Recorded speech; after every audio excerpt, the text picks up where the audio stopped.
Hallo almal, baie welkom by sessie 3 van ons kursus en vandag staan ons stil by die tweede mens in elke gemeente en dit is lidmate wat die genadegawe van diens ontvang het. Nou in Romeine 12 vers 7 lees ons, as dit is om ander te dien, doen dit met oorgawe. Nou die basiese betekenis van die woord diens of bediening in die Nuwe Testament beteken basies dat iemand onder die autoriteit van 'n hoër gesag staan en dat daai persoon dan daai hoër gesag se opdragte getrou uitvoer. Vir ons beteken dit eenvoudig, elke kind van God is onder autoriteit van Jesus Christus en ons voer deur die werk van die Heilige Gees die opdragte wat Jesus vir ons gee getrou uit en sy opdrag is dat ons mekaar sal dien. Nou, die woord diens sien ons twee verskillende kontekste daarvan in die Nuwe Testament en die eerste is dat mense mekaar met die woord bedien en die apostel skryf daarvan wanneer hulle sê ons wat in die bediening staan, ons is in die bediening, ons bedien die woord van God. En dan die tweede konteks van bediening is om praktiese dade aan mekaar te doen waar mens mekaar se nood verlig, praktiese dade van diens. Nou die heel eerste ding wat ek wil noem is dat diensbaarheid begin by 'n regte ingesteldheid. So ons moet 'n regte ingesteldheid hê. En hier wil ek 'n verhaal vertel van die heilsleer wat deur generaal Booth in 1865 in Londen in Engeland gestig is. En hierdie evangeliese bediening, die Here het hierdie bediening geseën en mense van reg oor die wêreld het na Engeland toe gestroom, na die ooste van Londen toe gestroom om deel te wees van hierdie werk van die Here. Nou een so 'n man was Samuel Brengele. Nou Samuel Brengele was 'n bekende methodiste predikant gewees, hy was 'n reisende prediker en hy het net ervaar dat die Here hom roep om die woord van God te gaan bedien as deel van dit wat die Here doen deur die heilsleer. Toe hy daar aankom, toe was generaal Booth al versigtig vir hom en hy het vir hom gesê, jy was so lank jou eie baas, ek weet nie of jy goed hier sal inpas nie.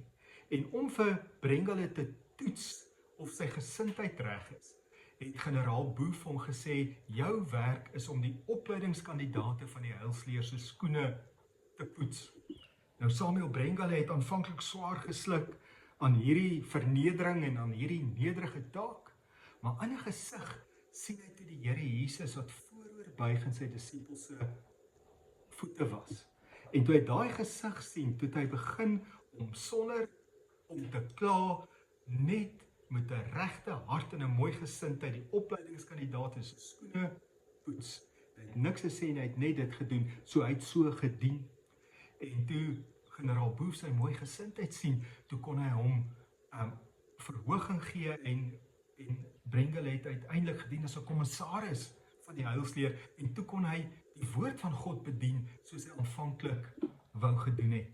So dit wat ons by Brengele leer, by Samuel Brengele is dat diensbaarheid begin by 'n regte ingesteldheid van diensbaarheid, 'n hartsingesteldheid van dien. Nou wanneer ons kyk na die opdrag vir hierdie genadegawe, dan staan daar wanneer ons dien in die diens en dit kan vertolk word as ons moet ander dien met 'n regte, met volle oorgawe. Ons moet ander mense met oorgawe dien, want onthou die basiese betekenis van die woord diens is om die opdragte van 'n hoër gesag getrou uit te voer. Nou wanneer ons ander dien met oorgawe, dan vervul ons hierdie opdrag. En daar's twee maniere hoe ons ander kan dien, deur die woord van God te bedien, deur 'n bediening in 'n gemeente, of deel van 'n gemeente se bediening te hê, of deur praktiese dade van diens, want ons sien juist dat die eerste diakens wat van die woord dien afgelei is, dat daai diakens gehelp het om die eerste gemeente in Handelinge om kos te versprei en so mekaar te dien. Nou wanneer ons praat van die genadegawe van diens, dan moet ons ook besef daar's 'n beperking aan hierdie genadegawe. Iemand kan nie net uitgiet en uitgiet nie.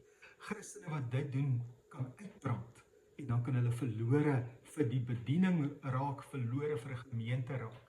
Daarom moet elkeen wat dien, besef, ek staan onder die Here se gesag en hy moet my deur sy Heilige Gees lei en ek sal dien soos hy my lei. Daarom moet ek ook rustye vat. Daarom kan ek nie elke mens tevrede stel nie, want dit is onmoontlik, maar ek kan so dien dat ek sê, Here, ek stel U tevrede, ek voer U opdragte getrou uit.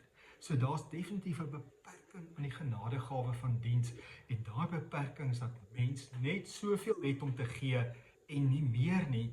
En wanneer mens meer gee as wat jy het om te gee, dan kan dit lei tot dinge soos uitbranding, gespanne verhoudings. Dit kan lei selfs dat iemand verlore raak vir 'n gemeente. So daarom moet ons wat dien, besef dat daar's beperkings aan die genadegawe van diens. En dan as ek kom by praktiese wenke vir dien, dan is daar maar 2 goed wat net uitstaan. En die eerste is dat as mens by gemeente kom, dan kan mens kyk waar is daar nood.